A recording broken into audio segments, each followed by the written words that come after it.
Hello everyone, Lytro Storm here, and today I'm going to be beginning yet another Telltale Walking Dead What If. This one was voted on you guys in a poll I did a while back, so I decided to finally do it. I've been planning this one for literal years, and so I'm glad that I can finally get it out. Oh yeah, and spoilers for the Walking Dead Telltale game. If you haven't played it, go buy it. It's a great experience and I don't want to spoil it for you. It's way better on first try. Okay, now that it's just us, we all know Molly basically showed up, helped the game through Crawford, and then randomly chose to leave or got shot by Lee. So today we'll be asking what would happen if she actually stayed with the group. So with that being said, let's go ahead and get straight into the video. So the what if would pick up with Molly getting attacked by the walkers just like in canon. There are multiple different outcomes here this time. Lee can shoot the walker, saving Molly, or if you brought Clementine to Crawford, then she can do it instead. The two bad outcomes are Lee either shooting Molly or not shooting the walker, thus leaving Molly behind. These both leave her survival as ambiguous, as she never comes back, so we'll keep that a constant. So the only way to make this story happen is by either having Lee or Clem save Molly. Lee can then choose to drop Ben or pull him up, and we continue from there. Upon arrival at the house, everyone would talk, but unlike in the original, Molly would still plan to stay and get on the boat. Vernon talks to Lee about Clem. Lee tells her that they can't look for her parents, and in the morning, she would be missing. Lee then gets bitten by a walker, and the whole group would roll up outside. Of course, our main character then has to recruit people to go with him to find Clem. For Omid, Krista, Kenny, and Ben, their requirements to go with would still be the same. However, Molly's requirements are the interesting part. If you saved her before, then she will go with you. However, if Clementine saved her, she would refuse, as she doesn't want to put her life in the hands of someone who couldn't protect her before. She would instead stay at the house with whoever else was there, or no one if you managed to get everyone to go with you. From there, everything up until the point where they return to the house would be the same, though it's likely that if everyone was left behind, they would be a little less beat up since Molly is a skilled fighter. Regardless, the boat would be gone, and the group would be forced to make a final stand in the house.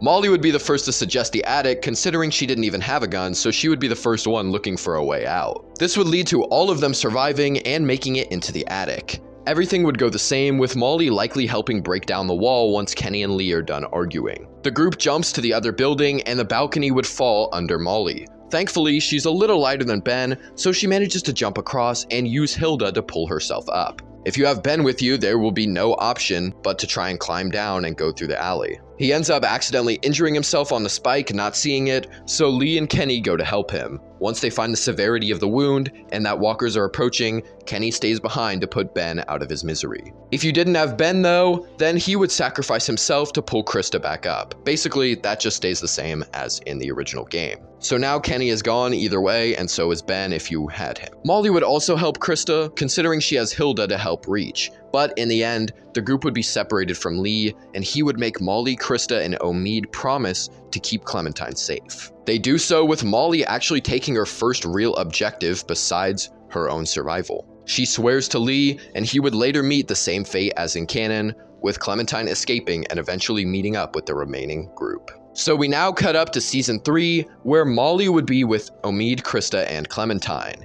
Here, Molly would be in the girls' room with Clem to leave Omid and Krista alone together. This means that the one chick who showed up wouldn't pull up or would be forced away from the group. Or if for some reason you want to say she stays, maybe it ends up as Clem's choice or something, then she probably wouldn't last very long or would just try and steal something from them and leave. So we can do the time jump of 16 months, and now the 4 are in the woods, and sadly Krista and Omid's baby would still have not made it. I honestly don't see it making too much sense for me to assume it would work out.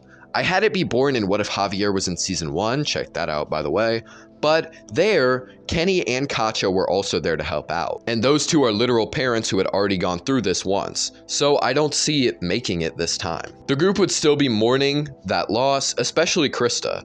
Molly would volunteer to go get more wood, but Krista would say that she's got it, and Omid would follow to make sure she's okay. Molly and Clementine talk a little bit about the couple and what Molly thinks about Wellington. In her mind, she thinks it's just going to be another Crawford. It might not be the exact same, but there's always a catch to these safe havens. Then they hear Krista and Omid in a distance and chase after the sound. The two sneak around, seeing the two being surrounded by men aiming their weapons. Molly would then suggest for her and Clementine to run, wanting to keep her promise to Lee to keep Clem safe. Clem then gets the choice to either run or shoot one of the guys since she would still have her gun, and Molly would have trained her up on survival a little bit more. If the two yell, then you would hear Omid yell Krista's name before a gunshot would proceed, with Krista screaming. If you shoot one of them, then there would be a distraction, leading to Krista yelling for Clementine to run. This would be followed by a gunshot with Omid screaming instead. The two then run away, fighting off the bandits, which would go much easier and would eventually be forced into the water stream. Clementine wakes up the next day and hears Molly trying to make sure she's alright. Clem would ask what they should do, which would make Molly realize her weird new position. With Krista and Omid gone, she was now the sole protector of Clementine and would have to lead her. She's never had to do this, so it would be a really interesting dynamic and character arc for Molly to start. She's already agreed to be Clementine's protector, but before Krista and Omid were there, so they just did whatever they did. But now, she's alone. And given that Molly isn't one to accept responsibilities like this, it's a big moment for her. So after Clem asks what they should do, Molly would awkwardly say, "Right," and then suggest that they search around. So they do, finding the dog and some food, which leads to it attacking and getting killed after biting Clem. Molly would then have to take even more care of Clem, immediately making her position even worse and carrying her through the walker-infested woods. They meet Pete and Luke, who Molly would explain the dog bite to. In the optional dialogue, Luke says that they don't know the difference between a dog bite and a mosquito bite. And Molly would respond to that there's a pretty big difference to screw up on. Anyway, the four make it back to the house, where the group would decide to put Clem in the shed. Molly protests against this, calling Carlos dumb for not knowing a human bite mark from a dog, and she would say that she's staying in the shed too, which Alvin would suggest not to do. If Clem really does turn, then being stuck in there might not be a good idea, especially in the middle of the night when you're probably going to fall asleep. However, Carlos replies to let her do whatever she wants. It's her choice. The two would then get locked up, with Molly letting Clem sneak back into the house while she looks around for stuff in the shed. She would eventually return, and Molly would actually be the one stitching Clementine up, which, again, pretty big deal for Molly. If he got the juice box from Alvin, then Molly would say okay nervously before taking a drink of it before she starts. Clementine gets all stitched up, and a walker busts in, but Molly is able to handle it using Hilda. The cabin group would then pull up, hearing all the commotion, and Molly and Clem would show how cool they are before coming inside for dinner. During this time, Molly would tell Carlos not to cradle his daughter, as she needs to be able to survive on her own. Carlos gets angry about this, and this further expresses his dislike of Molly. In the morning, Pete and Nick take the two out, and they get attacked by walkers. Clem chooses who she wants to go with, and Molly goes for the other, ending episode 1. Episode 2 begins and goes the same way for Clem and whoever she went with. However, Molly's path would have some slight alterations. If she went with Pete and Lee cut off his arm in the first season, then she would unknowingly tell Pete that chopping off his leg wouldn't work. Of course, Pete would know that it could because he had seen it before, but he ultimately doesn't have the will to do so. Molly would tell him to do it if he works, as there's no point in letting yourself die. However, Pete would argue that there's nothing to stop the bleeding, and plus with them being surrounded by the dead, it would just end up in his death anyway. The two then wait the time out, although Molly would grow impatient, telling Pete that she was going to go and that he could come with if he wanted to. He would decline, and Molly would make no further attempts, choosing to leave him immediately. Now, if you ended up going with Pete and Molly went with Nick, then she will get fed up with this crybaby nonsense and tell him to grow up.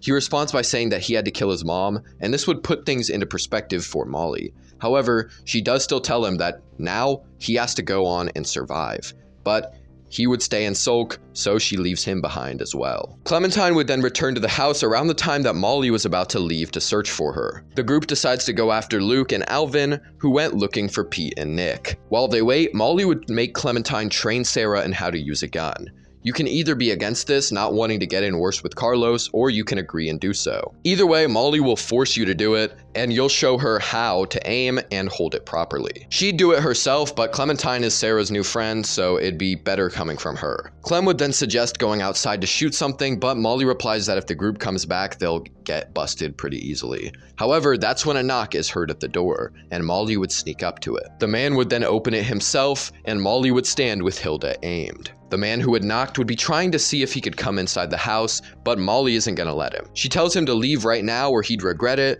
and even though he presses on with his talking, she cuts him off every time and eventually forces him to go. The group would return with Nick, and the girls would say that a man showed up who the group knew as William Carver. They knew that they had to get out of there now, and so they packed all their stuff and left. Molly would tell Carlos that now would be the great time to get Sarah ready for the world as they're leaving their comfort zone. However, Carlos would once again just say no, and this would just make Molly more angry. A few days pass and they would pull up to the bridge, only Molly would go with Luke and Clem this time. They meet Matthew, but Nick would still shoot him. Molly yells at Nick and says that someone like him is only going to cause more problems. This would make Nick angry and he would storm off, but he would be visibly sad too. Luke says that he'd talk to him, but Clementine steps up instead. She walks back and get a few new dialogue options. She could be angry about what he did, more understanding, or stay silent. If you're angry, then he would just walk away from her to catch up with the group, but if you're understanding, then he thanks her and promises to try and change himself. Eventually, they would all make it up to the ski lodge, where Molly would tell Clementine that she needs to come see this. She would step forward and see the Christian man himself, Kenny. I am a Christian man.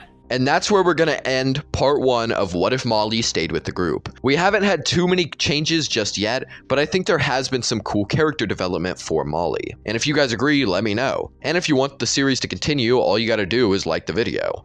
But as always, tell me if you like this part, tell me what you think will happen next, comment your requests for future videos, and subscribe. Thank you for watching. Have a great day.